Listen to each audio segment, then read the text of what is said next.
Welcome to Still In It, a 5-MeO DMT Journeys podcast, where I talk to real people about their 5-MeO experience. Our goal is to bring you honest and diverse perspectives about what this medicine is all about. I'm your host, Jessie, and I'm excited to have you along for the ride. So hop in and enjoy as we discuss what preparation, ceremony, and integration look like. This podcast is sponsored by Enfold, offering safe and sacred experiences in British Columbia. To learn more, visit enfold.org. That is enfold.org. Or click the link in the show notes. And now, without further ado, I hope you enjoy today's episode. Guest for today, his name is Alex. So welcome. Thank you for taking the time today. Thank you so much, Jessie. It's great to be here. Yeah. What was the reason you were called to the medicine? Like, what made you say yes to an Enfold retreat? Or better yet, like, what made you say yes to doing 5-MeO DMT? My entire life, going all the way back to childhood, I've always been very anxious. Like, I've always been an anxious overachiever. And it's really only through inner work, assisted by psychedelics and other practices that I've come to understand that. And over time, I developed some really bad habits of the nervous system. And my understanding of these bad habits continues to evolve as I go through my journey. But it's things like just becoming addicted to worrying, which is not a good thing. Worrying about what the uncertain future may bring to my doorstep, which is not a good thing when you work in investment management like I did, where the future is very uncertain and you're trying to predict just a little bit of what's going to happen. And the realizations are all over the place. So worrying became a reflex, and then just a lot there. And then there was just a lot of negative self-talk. I think negative self-talk just became a really easy way to develop some certainty in an uncertain world. It's kind of like, so something bad happens, and if you quickly say, oh, I suck, then there's some sense in which you've kind of resolved something and you feel less uncomfortable with the uncertainty, but that just becomes a really bad habit that causes you to take fewer risks, fewer good risks in your life, and just become more resistant to love and help and things like that. So I think the habits just became worse and worse, and just eventually produced an intolerable anxiety that was essentially growing out of control. So that's kind of the backdrop. And then I wanted to find some practices that would allow me to just directly uproot the sources of that suffering. And that started with meditation, and maybe that was probably 2018. And but then eventually I turned to psychedelic medicine, first mushrooms, as a way to catalyze these insights and to just undermine the source of this mental suffering. You mentioned 2018 was when you started diving a little bit into meditation and learning how to, I guess, calm your nervous system. And then you mentioned that's kind of opened up the doors to psychedelics. Is that how it happened? Given the makeup of my nervous system and my constitution in general, the practice of meditation more or less bounced off of me. It bounced off of me as an embodied practice. It was more of an intellectual interest. But of course, the paradox of meditation is that we can only be successful in quotes if we disengage the thinking mind, if we disengage verbalized thought and just take it on as an embodied practice. And I knew that intellectually, I knew that as a concept, but I don't think I would have been able to relax into it fully without the help of psychedelics. I agree. And sometimes if you over intellectualize things, you're actually taking away from your experience of just letting yourself be and do things that are more animalistic. Like sometimes it's like, if you need a hug, it's okay. But sometimes I think we'll be like, no, I don't need a hug. This means X, Y, and Z. It's like, No, you don't have to over intellectualize what your body is asking for. And I'm curious, like how 5-MeO felt, how that like impacted the way that you now, I guess, show up in the world. When it's coming on, it's like the best possible non-dual meditative experience that you can possibly have. It's like the perfect equalization of outer and inner worlds. Everything is one. I mean, and it's a proper non-dual experience in that there's just total dissolution of boundaries. And like the mental chatter is still there, but it's like in the background. It's like a sensation, like a breeze, like the feeling of a breeze on your face. That's how mental chatter is. So it's no longer I no longer felt identical to it. I no longer felt dominated by it. It just felt like a sensation among many sensations. And I was just identical to the field of awareness, and it was centerless, and it was just exquisitely beautiful. But it felt like only a few seconds before I whited out and then just awoke to discover that I was being tended to by these these angels named Steve and Austin. You know, that's the Enfold 5-MeO experience. But I think definitely for me, the healing is happening in the tail of the experience after I like come out of the whiteout. You know, I've died and been reborn. I've died psychologically and been reborn. And I'm just as raw and vulnerable as I can possibly imagine being. And I'm just being held with such tenderness and love. And I just feel deeply, deeply connected to these people who are helping me experience whatever I need to experience. And I think it was just, you know, everyone has a different time, but for me, it was very peaceful. You know, I felt very safe being totally vulnerable and open. You know, it just took my breath away. Those are the words that I can come up with to describe something that is just in my body. Oh, that was gorgeous. No, you have a great way of describing, and I could feel it, like just the way you're even talking, like the energy behind the words. Yeah. You want to touch point. You said whiteout and a little bit of like psychologically dying. I think that is one of the biggest things that scare people about 5-MeO DMT is like this thought of death, that it feels like you're dying. And I wonder if you could like explain a little bit more about that, and how that felt. Were you afraid? What did it feel great?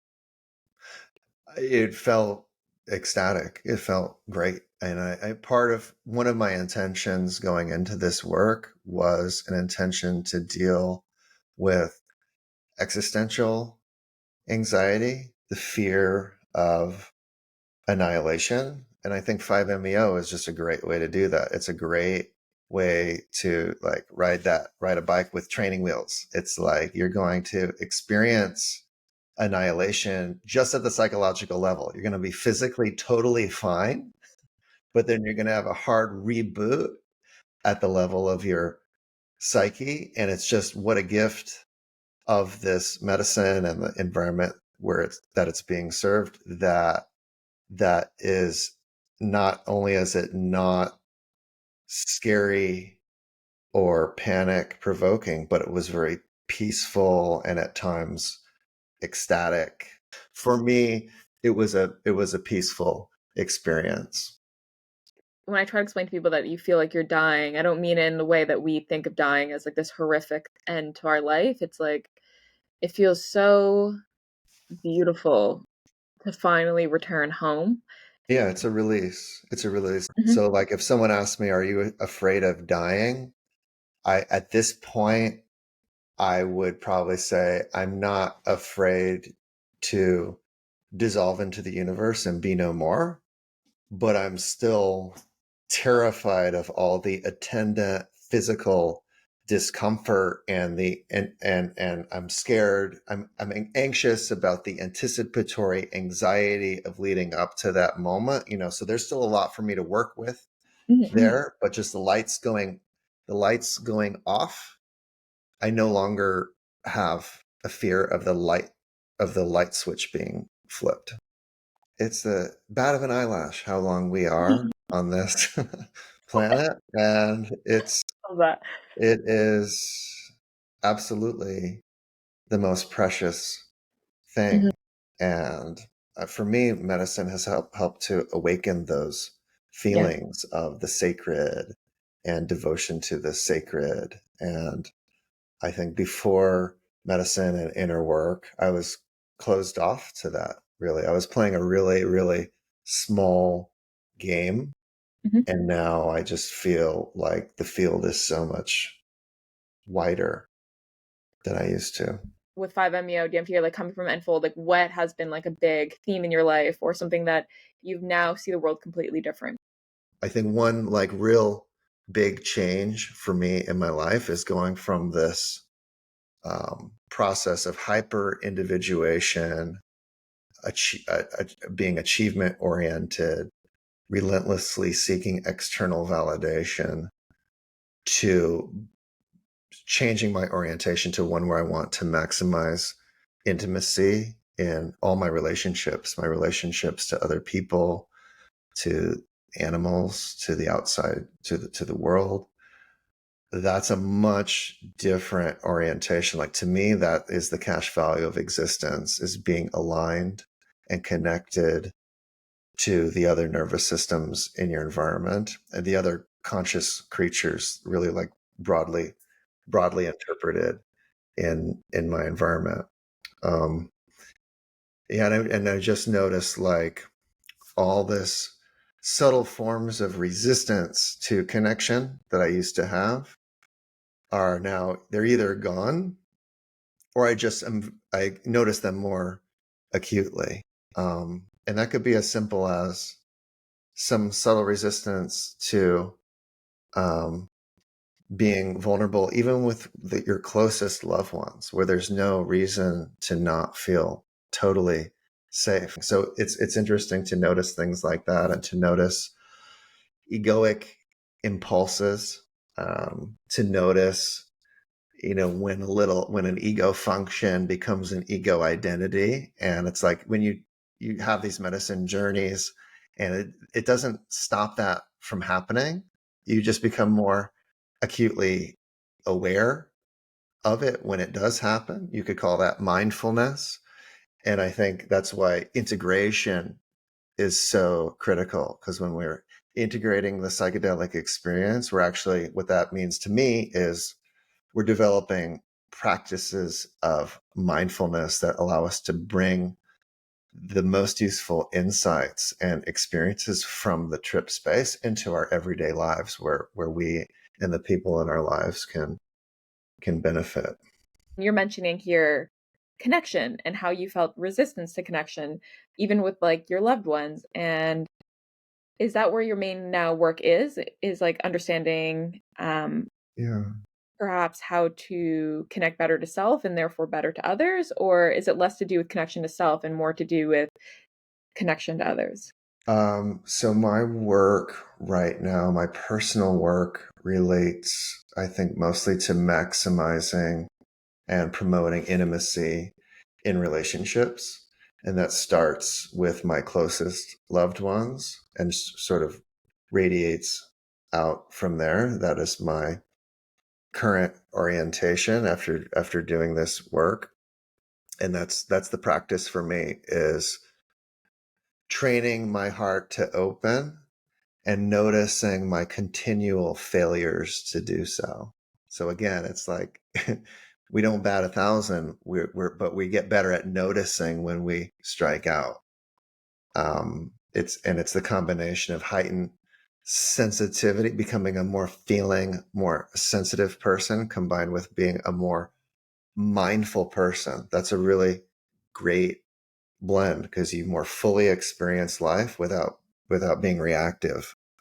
I would, anytime an interaction there was a little bit of friction in an interaction, I would feel, oh my God, my feelings are hurt. Like those calluses had been removed, and I was able to feel it. But because I was bringing all this mindfulness to it at the same time, I was not reactive. It was just a cause for me to discover what was going on inside and do more inner work. And that's what integration is. It's doing inner work in the wake of a psychedelic experience. Has any of that like worn off? Like you said, you're sensitive and you are not as reactive. Do you Yeah. find that you're still having those experiences, or do you think that that like wears off after a certain extended period of time? I think it wears off over time.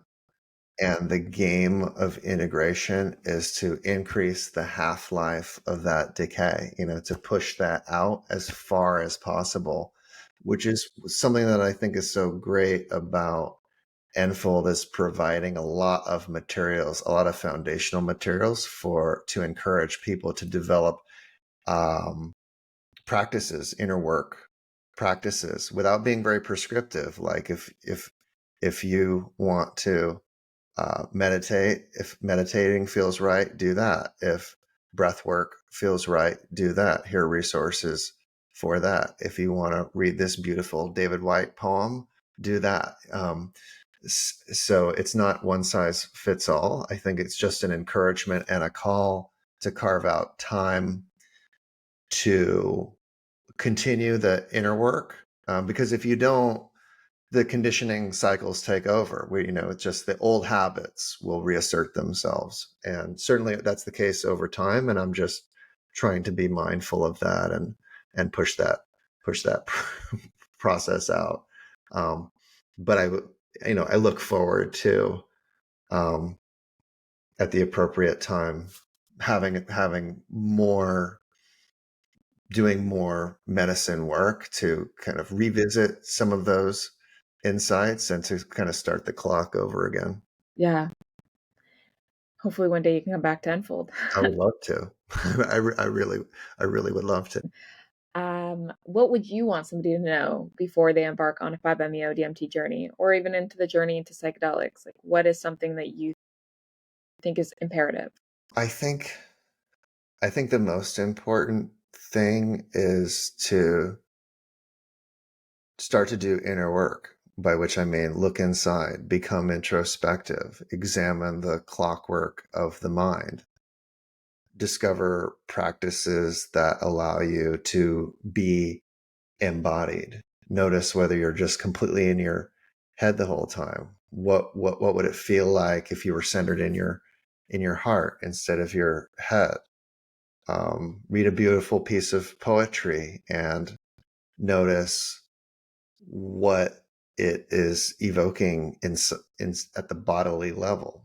If you're experiencing difficulties in your life, if you're experiencing negative emotions, examine where that's coming up in your body. Start practicing um, understanding what's going on in your nervous system broadly. Um, understand, try to appreciate conscious experience that's not explained by thought.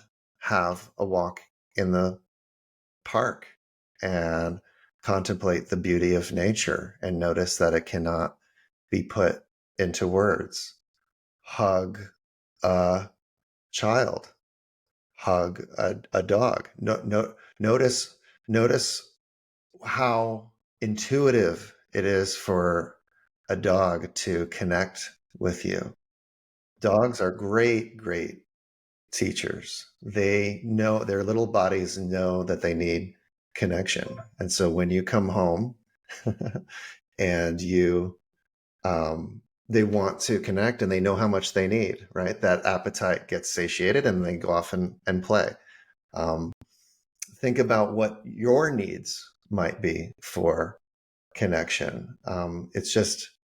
It wasn't until recently that I appreciated just how disconnected we can become when we live in our heads, how disconnected we can become from what we truly need in our bodies. So I think that would be essential before doing a retreat. And psychedelics can be part of that. Like work with mushrooms, for instance, could be a good way to awaken these insights and really um, prime the introspection machine. But I think you could have a really strong meditation practice, or you could go really deep in breath work. There are a lot of ways to experience non-ordinary states of consciousness without medicine. That was so beautifully put, and how you're talking about the dog and seeing how even human children like will give and hug and get their nourishment that they need and the love and affection without overthinking it. They're like, just give me the hug, and or they'll cry and they don't overthink it. They don't blame themselves or shame themselves into feeling what they're feeling. They release and move on. um Yeah, we can learn a lot from dogs and children. Like even my 16-year-old daughters who are like they're all Instagrammed up. We've done a horrible job as parents curating their lifestyle in that respect. But if I go and hug them, they will drop everything for just a few seconds Mhm, to mhm. have that connection. And there's just a lot that we can learn from that. Yeah, I love that.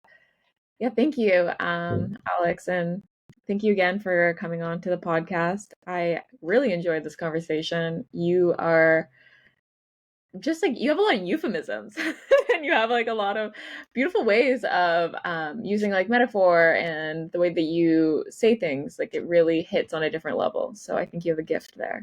Thank you so much. It was so Yeah. nice to talk with you, Jesse. And I look forward to catching up another time. Thanks for listening to the Still In It podcast. I hope you enjoyed today's episode. If you're interested in hearing more, the best thing you could do is to leave us a review. This allows us to continue to record and inform others on the 5MEO experience. If you want to join our beloved community or learn more about us, feel free to visit us at enfold.org. That is enfold.org.